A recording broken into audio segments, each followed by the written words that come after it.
નમસ્કાર ખેડૂત મિત્રો, વડીલો તથા અન્ય મિત્રો, યુટ્યુબ ચેનલ હવામાન માહિતી પર આપનું સ્વાગત છે. આજે 31 તારીખ છે, એટલે 31 મે છે, એટલે મે મહિનો સૌથી વધુ ઉનાળામાં ગરમીનો મહિનો કહેવાતો હોય છે. અને કાલથી છઠ્ઠા મહિનાની શરૂઆત થાય છે અને ગુજરાતમાં 15-6 આસપાસ ચોમાસાની શરૂઆત થતી હોય છે. આજેથી અથવા કાલથી આપણા વિસ્તારમાં 40 ડિગ્રી આસપાસ તાપમાન રહેશે. હવે કોઈ ગરમીનો પ્રકોપ જોવા નહીં મળે કે લૂનો ખાસ પ્રકોપ જોવા મળશે નહીં. પવનનું જોર આટલો રહેશે. આથી વધારે પવન કોઈ આવવાનો નથી, આથી વંટોળ કોઈ આવવાના નથી. અને મારા અંદાજ મુજબ તારીખ 7 તારીખ સુધી લગભગ આપણા વિસ્તારમાં વરસાદની કોઈ શક્યતા નથી. હવામાન એકદમ સૂકું રહેશે, ચોખ્ખું રહેશે.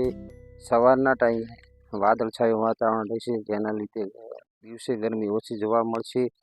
અને કચ્છ બાજુ કે એ બાજુ સવારના ટાઈમમાં મામૂલી છાંટા આવી શકે, જે પહેલાં આ સમયમાં પણ આવતા. વધારે પવન સવારના ટાઈમ હોય તો એ વાદળા આવતા હોય છે.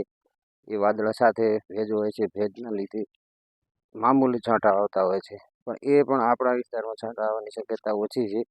અને એકદમ સૂકું હવામાન રહેવાનું છે. 7-6 તારીખ કોઈ ચિંતા કરવાની નથી. કોઈ પણ તમને યુટ્યુબ ઉપર કોઈ પણ માધ્યમથી તમને જો વરસાદ અંગેના સમાચાર આપણા વિસ્તારના હોય તો મારા ઉપર વિડીયો મૂકજો. અને હું તમને ગેરંટી સાથે કહું છું કે આપણા વિસ્તારમાં કોઈ વરસાદ થવાની શક્યતા નથી 7-6 તારીખ સુધી. અને કોઈ પણ હવામાનનો ફેરફાર થશે તો હું તમને યુટ્યુબના માધ્યમથી તમને જણાવીશ કે આજે કોઈ વધારે ફેરફાર થવાના છે હવામાનમાં તે બાબતે. બસ આટલું જ આજે.